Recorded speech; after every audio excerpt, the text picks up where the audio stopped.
ሰላም መንግስት የደሞዝ ማሻሻያ በማድረግ ለተለያዩ ፕሮጀክቶች ሰራተኞች የ62.9% ጭማሪ ማድረጉ ታወቀ።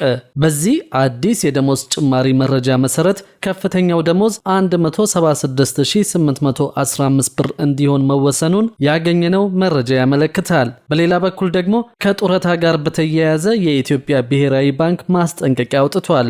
እንደ ባንኩ ማስጠንቀቂያ ከሆነ በሚሊዮን የሚቆጠሩ ኢትዮጵያውያን የጡረታ ቁጠባ አደጋ ላይ ሊወድቅ እንደሚችል በአጽንኦት ጠቁመዋል። አሁን ከጡረታና ከደሞዝ ጭማሪ ጋር በተያያዘ የወጣውን ዝርዝር መረጃ አንድ በአንድ ወደ እናንተ እናደርሳለን። እስከ መጨረሻው አብራችሁን ቆዩ። ከጡረታ ጋር በተያያዘ የኢትዮጵያ ብሔራዊ ባንክ ማስጠንቀቂያ አውጥቷል። እንደ ባንኩ ማስጠንቀቂያ ከሆነ በሚሊዮን የሚቆጠሩ ኢትዮጵያውያን የጡረታ ቁጠባ አደጋ ላይ ሊወድቅ እንደሚችል በአጽንኦት ጠቁመዋል። የኢትዮጵያ ብሔራዊ ባንክ የኢትዮጵያ መንግስትና የግል ዘርፍ ሰራተኞች ማህበራዊ ዋስትና ተቋማት የያዙት 529 ቢሊዮን ብር ሀብት በአገሪቱ የፋይናንስ ስርዓት ላይ ስር የሰደደ ስጋት ሊፈጥር እንደሚችል ሊያስጠነቅቀው።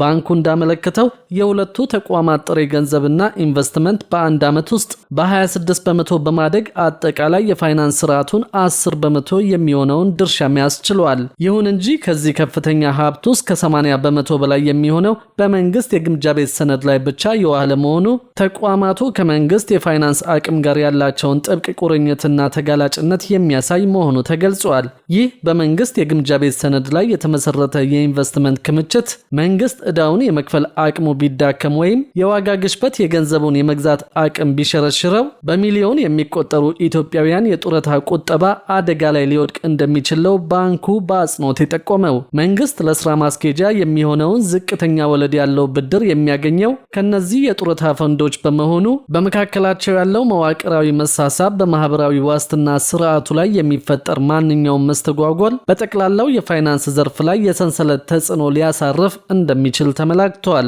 ብሔራዊ ባንክ ይህንን ስጋት ለመቆጣጠር በባንኮች ኢንቨስትመንት፣ በውጭ ባንኮች የፈቃድ አሰጣጥና መሰል ጉዳዮች ላይ አዳዲስ መመሪያዎችን በማውጣት የፋይናንስ ዘርፉን ቁጥጥር እያጠናከረ መሆኑ ተገልጿል። በሌላ በኩል ደግሞ መንግስት የደሞዝ ማሻሻያ በማድረግ ለተለያዩ ፕሮጀክት ሰራተኞች የ62.9% ጭማሪ ማድረጉ ታወቀ። በዚህ አዲስ የደሞዝ ጭማሪ መረጃ መሰረት ከፍተኛው ደሞዝ 176815 ብር እንዲሆን መወሰኑን ያገኘነው መረጃ ያመለክታል። በልማት አጋሮች ድጋፍ በፌዴራልና በክልል የመንግስት መስሪያ ቤቶች ለሚተገበሩ ፕሮጀክቶች ለሚቀጠሩ ጊዜያዊ ሰራተኞች የሚከፈለው ከፍተኛው የደሞዝ መጠን በ62.9% መጨመሩ ታወቀ። የገንዘብ ሚኒስቴር በልማት አጋሮች ድጋፍ በፌዴራልና በክልል የመንግስት መስሪያ ቤቶች በሚተገቡ ፕሮግራሞች ወይም ፕሮጀክቶች ለሚቀጠሩ ጊዜያዊ ሰራተኞች የደሞዝ ክፍያ አተገባበር መመሪያን በማሻሻል አዲስ መመሪያ አውጥቷል። በስራ ላይ በነበረው መመሪያ በልማት አጋሮች ድጋፍ በፌዴራልና በክልል የመንግስት መስሪያ ቤቶች በሚተገበሩ ፕሮግራሞች ወይም ፕሮጀክቶች ለሚቀጠሩ ጊዜያዊ ሰራተኞች የሚከፈላቸው የገንዘብ መጠን በትምህርትና በስራ ደረጃና እርከን የተለያየ ቢሆንም ከፍተኛው የደሞዝ መጠን 108561 ብር ሲሆን በተሻሻለው መመሪያ ከፍተኛው ደሞዝ 176815 ብር በመሆን በ62.9% ጨምሯል። በተሻሻለው መመሪያ የተደነገጉ የደሞዝ መጠኖች እንደ ደረጃቸውና እርከናቸው የተለያዩ መሆናቸውን የደሞዝ መጠን ዝርዝር በያዘው ሰንጠረዥ ላይ ተመላክተዋል። መመሪያው የስራ መደቦችን ልዩ አማካሪዎች፣ የዘርፍ ተኮር የቴክኒክ ባለሙያዎች፣ የፕሮጀክት ሰራተኞችና የድጋፍ ሰጪ ሰራተኞች በማለት በአራት ይከፍላቸዋል።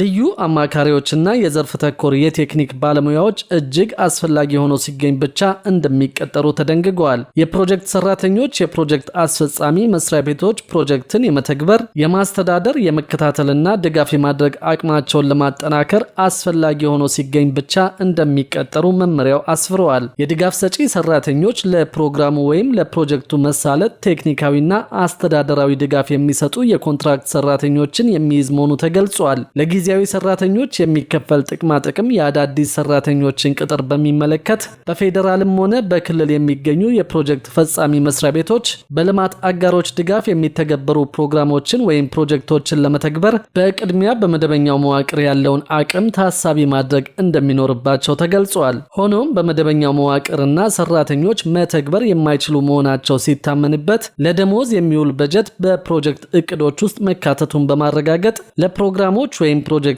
ትግበራ የሚያግዙ ሰራተኞችን በመመሪያው መሰረት በጊዜያዊነት መቅጠር ይችላሉ ተብሏል። የእርከን ጭማሪ በየዓመቱ ተግባራዊ እንደሚደረግ፣ ነገር ግን ጊዜያዊ ሰራተኛው የእርከን ጭማሪ ማግኘት የሚችለው ዓመታዊ የሥራ አፈጻጸሙ በቅርብ የሥራ ኃላፊው ተመዝኖ ውጤቱ 70% ከዚያ በላይ ከሆነ ብቻ እንደሚሆን በመመሪያው ተደንግጓል። የሥራ ውል ስለሚቋረጥበት ሁኔታ በሚደነግገው የመመሪያው ክፍል እንደሰፈረው የጊዜያዊ ሰራተኛው የሥራ ውል የሚቋረጠው አሰሪው መስሪያ ቤትና ሰራተኛው የውል ጊዜ ከማለቁ በፊት ለማቋረጥ ሲስማሙ፣ የውል ዘመኑ ከመጠናቀቁ በፊት ስራው ከተጠናቀቀ፣ በፋይናንስ እጥረት ምክንያት አሰሪ መስሪያ ቤቱ ውሉን ማራዘም ካልቻለ፣ የሰው ኃይል መቀነስ አስፈላጊ ሆኖ ሲገኝና ተቀጣሪው የሚፈለግበትን ዕውቀት በስራ ያላሳየ ወይም ችሎታ የሌለው መሆኑ ሲረጋገጥ መሆኑ ተመላክቷል። የተሻሻለው መመሪያ በሁሉም የልማት አጋሮች ድጋፍ በፌዴራልና በክልል የመንግስት መስሪያ ቤቶች የሚካሄዱ ፕሮግራሞችን ወይም ፕሮጀክቶችን ለመተግበር